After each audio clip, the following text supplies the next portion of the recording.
আসসালামু আলাইকুম রহমতুল্লাহ বরকাতু।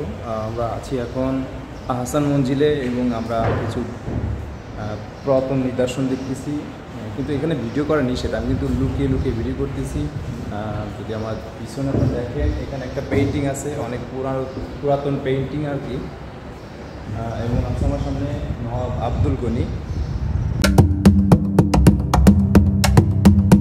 আসসালামু আলাইকুম, আমি অ্যাডভেঞ্চার জিহাদ। সবাই কেমন আছেন? আমার পিছনে আপনারা দেখতেই পারছেন আহসান মঞ্জিল। আহসান মঞ্জিলের ভিতরে কি কি পুরাতন নিদর্শন আছে অবশ্যই দেখতে ভিডিওটি অবশ্যই শেষ পর্যন্ত দেখার অনুরোধ থাকবে। এবং আপনারা দেখতে পারবেন এর ভিতরে কিন্তু ভিডিও করার নিষেধ ছিল, তাও কিন্তু আমি গোপনে অনেক সিকিউরিটি মেনটেন করার পরেও সমস্ত ভিডিও ক্যাপচার করেছি। এই অসম্ভবকে সম্ভব করা এই অ্যাডভেঞ্চার জিহাদের কাজ। তো আপনাদের ব্যাগ রাখার জন্য কিন্তু ঠিক এইখানে আসতে হবে। আর এখানে ব্যাগ রাখার জন্য কোনো এক্সট্রা পে করা লাগবে না। তারা ব্যাগ রাখার পরপরই আপনাদের হাতে এমন একটা টোকেন ধরে দেবে।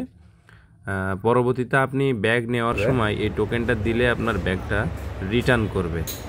এটা একটা ফর্মুলা আর কি, সিকিউরিটি মেনটেন। এর ভিতরে কিন্তু ব্যাগ নেওয়া নিষেধ ছিল। তো ব্যাগ রাখার জন্য কিন্তু আমাদের একটা টোকেন দেওয়া হয়। এই যে সেই টোকেনটা দেখুন, 43 নম্বর টোকেন। তো এখানে লেখা আছে আহসান মঞ্জিল জাদুঘর। টোকেনটা আপনারা দেখেন।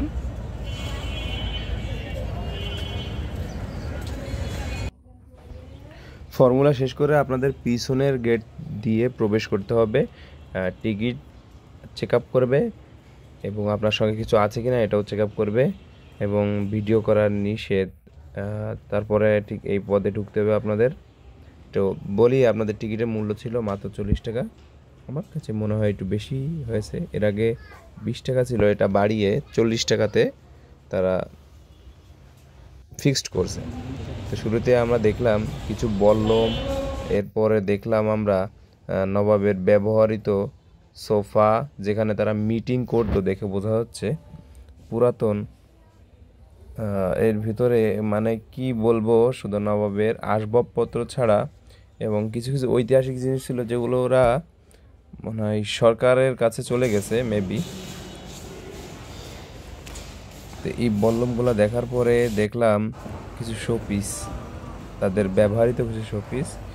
এবং আরও ভিতরে গেলাম। ভিতরে যাওয়ার পরে মানে খুবই লুকিয়ে লুকিয়ে ভিডিও করতেছিলাম, আপনারা দেখতেই পারছেন। এগুলো তো দেখে মনে হচ্ছে শোপিস, কিছু শোপিস দেখলাম। এরপর তাদের ব্যবহৃত কিছু সরঞ্জাম এবং কিছু স্যানিটারি আইটেম। এগুলো পুরাতন পাংখা, কিভাবে চলতো আমি জানি না।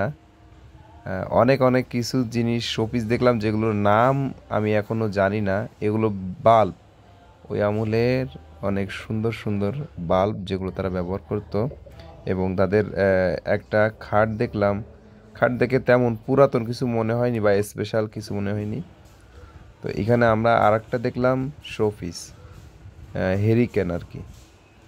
তো এইখানে 1868 থেকে 1901 সাল পর্যন্ত দেশে বিদেশে যে পরিমাণ অর্থ দান করেছে সেটার একটা লিস্ট আপনারা দেখলেন কিছুক্ষণ আগে।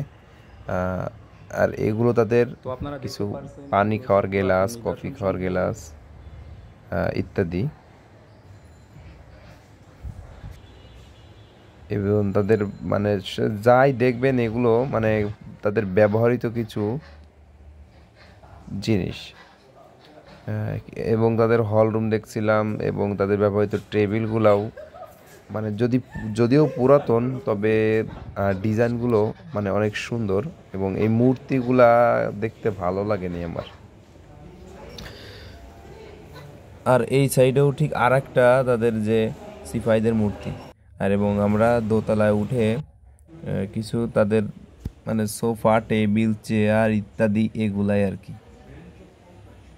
মানে ঘুরে ফিরে তাদের আসবাবপত্র। তবে এই সিঁড়িটা কিন্তু আমার মানে জোস লাগছে।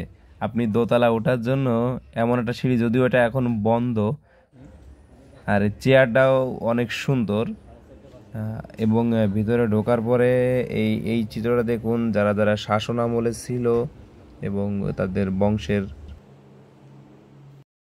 এখানে ভিডিও করা সম্পূর্ণ নিষেধ, তারপরেও কিন্তু আমি লুকিয়ে লুকিয়ে ভিডিও করতেছি। আমরা উঠতে উঠতে এখন কিন্তু দোতলায় উঠে যাচ্ছি, লুকিয়ে ভিডিও করতেছি, তো এই জন্য ভিডিওটা একটু কাঁপতে পারে।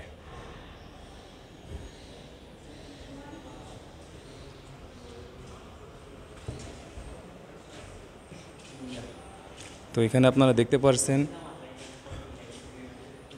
নবাবের বংশের সবার প্রতিচ্ছবি আর পেইন্টিং, এবং অনেক পুরাতন যেসব মুদ্রা ছিল এখানে কিছু তার স্যাম্পল আছে।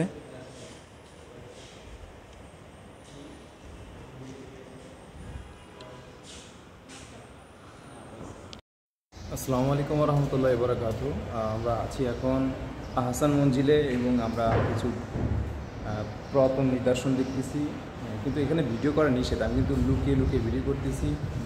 যদি আমার পিছনে আপনারা দেখেন, এখানে একটা পেইন্টিং আছে, অনেক পুরাতন পেইন্টিং আর কি, এবং আছে আমার সামনে নবাব আব্দুল গনি, নবাব সলিমুল্লাহ, আমার পিছনে যে পেইন্টিং এটা।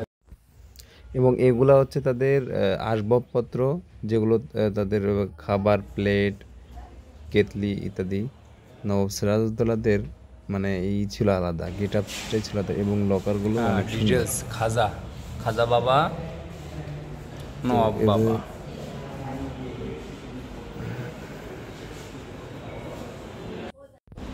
নবাবরা যে কে মুখে বুঝতেই পারতাম না যে তারা গেম খেলে, এবং এটা যে কি জিনিস সেটা আমার ভালো বুঝতে পারতেছি না।